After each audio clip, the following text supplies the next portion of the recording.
Ассаляму алейкум ва рахматуллахи ва баракату. Мои братья и сестры, есть нечто, что очень огорчает меня в последнее время, а именно то количество лжи, обмана и хитростей, которое распространилось в нашей общине. Очень многие из мусульман сегодня обманывают органы социального обеспечения, собесы, учреждения, устанавливающие инвалидность, благотворительные фонды.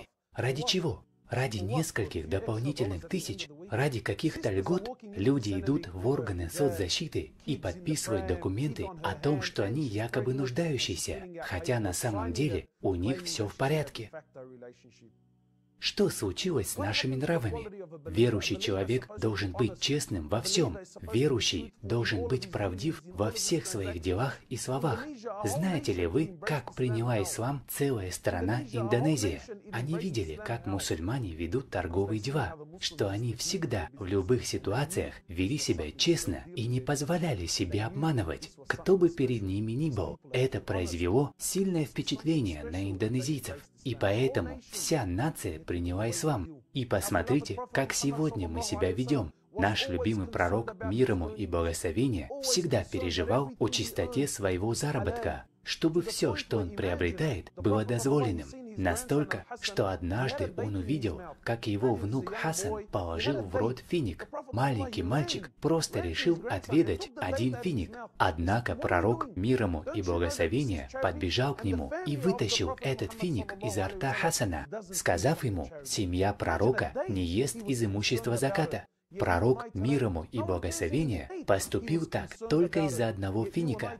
А что мы делаем сегодня? Кто бы сегодня так поступил из-за одного лишь финика? Сподвижницы говорили своим мужьям, когда те отправлялись на работу за пропитанием: «Отправляйся и зарабатывай только дозволенное, даже если это будет мало. Мы сможем вытерпеть голод, однако мы не сможем вытерпеть адский огонь».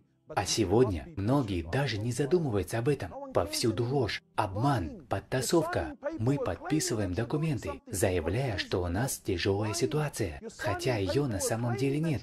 И как следствие мы получаем нечестные деньги. Мы должны понять, что только потому, что так делают все, еще не значит, что это дозволено. Деньги, заработанные таким путем, даже если это 1 рубль, являются запретными. Это харам. И все, что вы приобретаете за эти деньги, тоже будет харамом. Вы будете есть халяльную пищу, мясо животного, зарезанного по нормам шариата, над которым произнесли бисмилля. Однако вы купили его на запретные деньги, и, следовательно, это мясо тоже станет запретным. Если вы оплачиваете жилье деньгами, которые получили нечестным образом от социальных служб, то тогда ваше жилье тоже станет запретным. Люди постоянно жалуются мне: «Ох, брат, я постоянно делаю дуа, но при этом я не чувствую связи с Аллахом». Или я постоянно молюсь, но я ничего не чувствую внутри. Почему так? Почему? Вот именно из-за этого обмана. Пророк, мир ему и благословение, всегда предупреждал своих сподвижников: будьте уверены, что все, что вы зарабатываете, было получено дозволенным путем. Почему? Потому что это напрямую влияет на нашу связь с Аллахом. И напоследок, есть мусульмане, которые говорят: брат, мы ведь живем в немусульманской стране, и по сути мы находимся в состоянии войны, поэтому нам дозволено обманывать это государство. Братья, откуда вы это взяли? Ведь если мы посмотрим на жизнь нашего любимого пророка, мир ему и благословение, мы увидим совершенно другое. Он находился в реальном состоянии войны. Мекканцы объявили на него охоту, обещали вознаграждение за его голову. Они преследовали его, чтобы убить. И пророк, мир ему и благословение, вынужден был переселиться из Мекки в Медину. И что он тогда сделал? Это был человек, о правдивости которого свидетельствовали даже его злейшие враги. Ведь его прозвали Ас-Садикуль Амин,